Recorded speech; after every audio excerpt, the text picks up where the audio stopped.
pembuatan larut. Masukkan gamping ke dalam wadah, kemudian tambahkan air panas dan tunggu hingga gamping larut. Setelah itu, masukkan larutan kulit manggis ke dalam larutan gamping hingga tercampur secara merata. Proses pengambilan nira dari pohon kelapa. Yang pertama, penderes memanjat pohon kelapa dengan membawa ember yang telah berisi larut.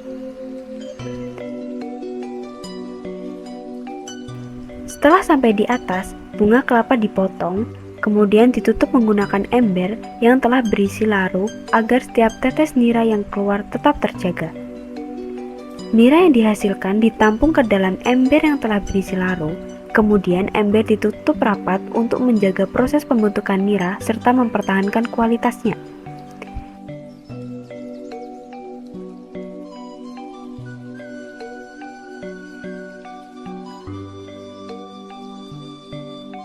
Nira dari beberapa pohon kelapa kemudian dikumpulkan hingga terkumpul dalam satu wadah berupa jirigen.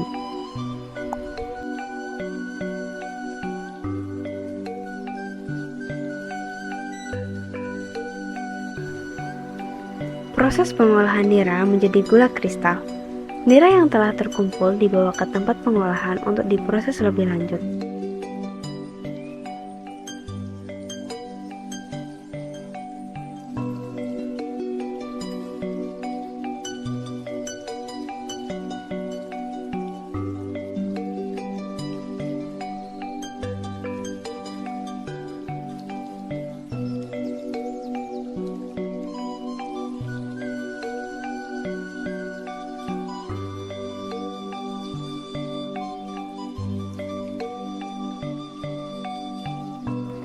Nira dimasak selama kurang lebih 2 jam hingga menghasilkan buih. Ketika buih mulai menghilang dan menyisakan cairan gula, wajan diturunkan dari tungku.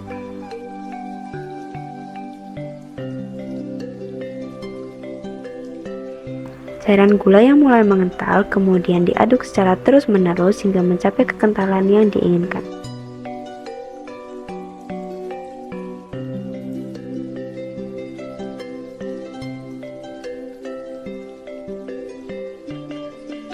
Sebelum memasuki tahap berikutnya, gula didinginkan terlebih dahulu.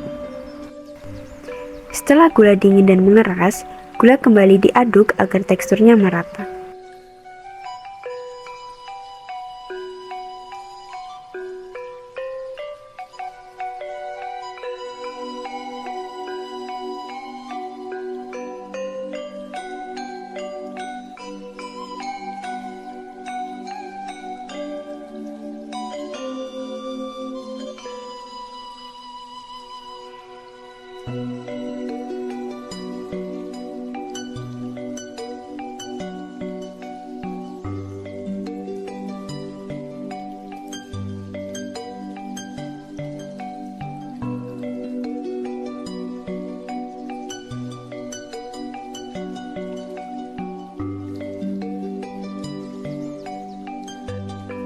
Selanjutnya, gula digosok menggunakan alat tradisional yang terbuat dari tempurung kelapa hingga terbentuk butiran gula kristal.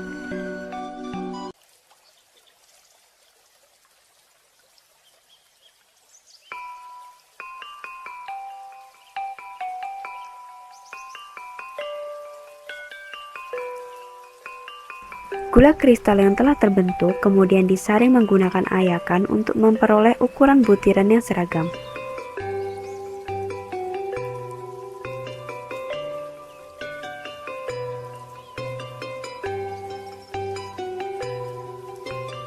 Pada tahap akhir sebelum dipasarkan, gula kristal ditimbang dengan takaran 10 kg, kemudian dikemas sesuai standar pengemasan.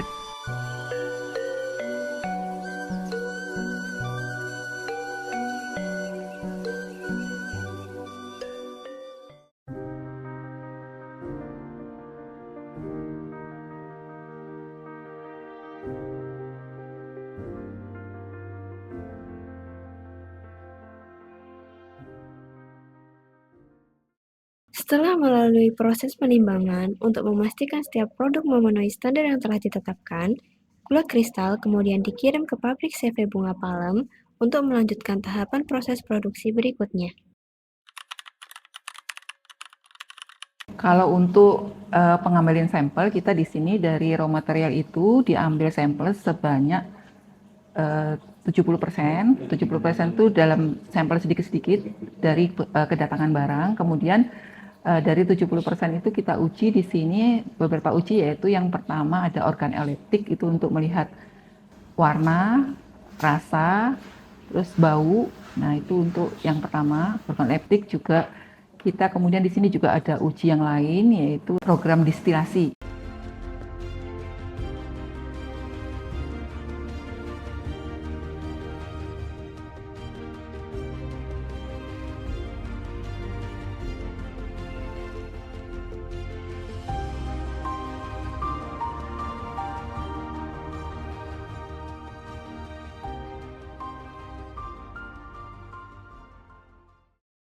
Kalau kita di sini memang ada untuk gulanya di oven atau dikeringkan, di mana standar ovennya itu adalah kita menggunakan ukuran panasnya sampai dengan 100 derajat Celcius, karena di sini untuk menghilangkan bakteri-bakteri atau kuman-kuman atau mikroorganisme yang membahayakan bagi makanan.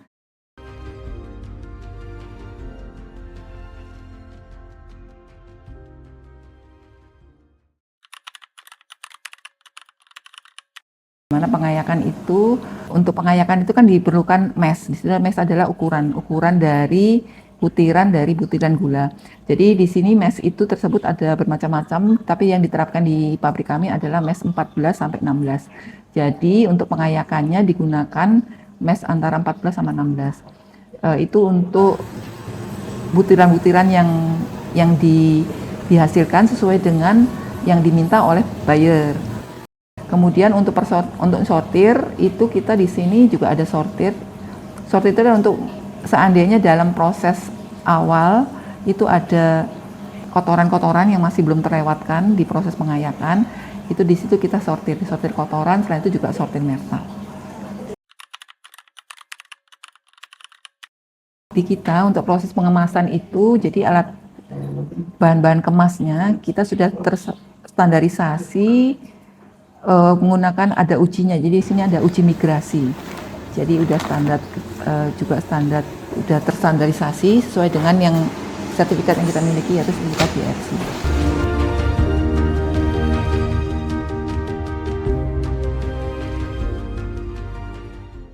Dan kita sudah melakukan ekspor dari semenjak tahun 2019 sampai dengan sekarang tahun 2026 masih terus berlanjut. Dan mengalami peningkatan, yang dulunya awalnya kita di tahun 2019 mungkin baru 1 kali ekspor ke Malaysia, kemudian sampai sekarang kita sudah melakukan ekspor di 15 negara, yang khususnya yang paling banyak adalah di negara Amerika atau USA. Proses pengiriman ke konsumen kita menggunakan kontainer, di mana kontainer tersebut sudah kita uji atau kita inspeksi. Jadi di situ kontainernya sudah dalam keadaan bersih, mungkin tidak ada, kita inspeksi di sini tidak ada masalah.